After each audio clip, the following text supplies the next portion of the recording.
Hi, it's Audrey Kelman here with another short craft video for you. This one is about showing versus telling. I think this is something as a writer you've probably heard before, the admonition to show, not tell.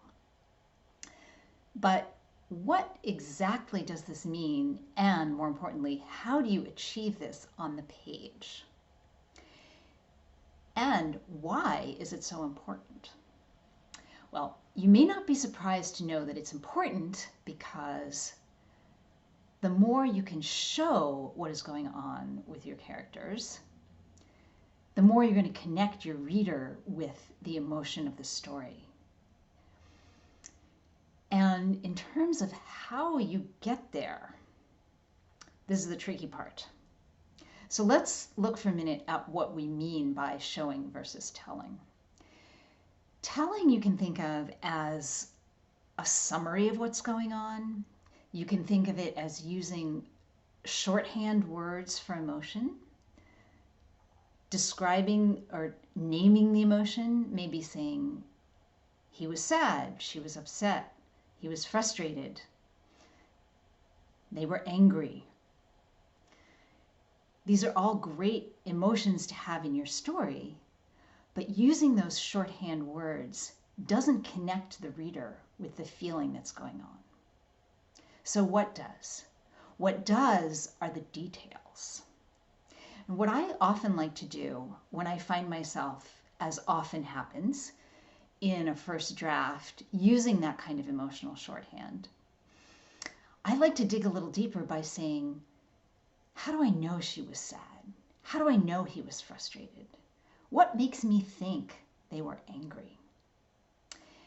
And when you ask those questions, you start to be able to dig under the surface to be able to express with detail those emotions. So if I'm angry, you might look at me, you might see my lips pursed, my jaw clenched, my eyes narrowing. Those are details you can use when describing a character. You can also use the internal sensations of a character. So if you're writing from the point of view of someone who is angry, they will be feeling things in their body. They may be feeling heat rising. They may be feeling their heart pounding. Of course, it is tricky to do those internal physical sensations in a fresh, new way. That's always the challenge. But starting to think about those details, both internal and external, helps you move towards showing, not telling. Another really key way to show and not tell is in the surroundings of your character, the details that your character observes, what their eyes are drawn to, what smells, what sensations are around them.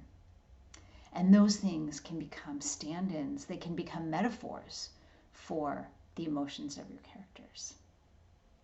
I'm very excited that we are going to be taking a deep dive into this in our Birth Your Truest Story Workshop Masterclass on March 6th, kicking off month 6.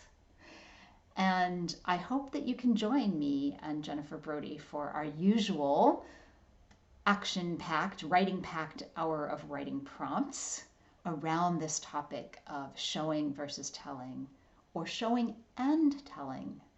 Because the last thought I'd like to leave you with is it does not have to be a complete either or.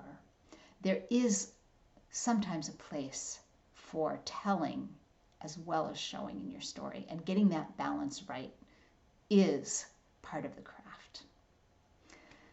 Thanks for listening. I'll be back next time with another little tidbit on writing craft. Till next time.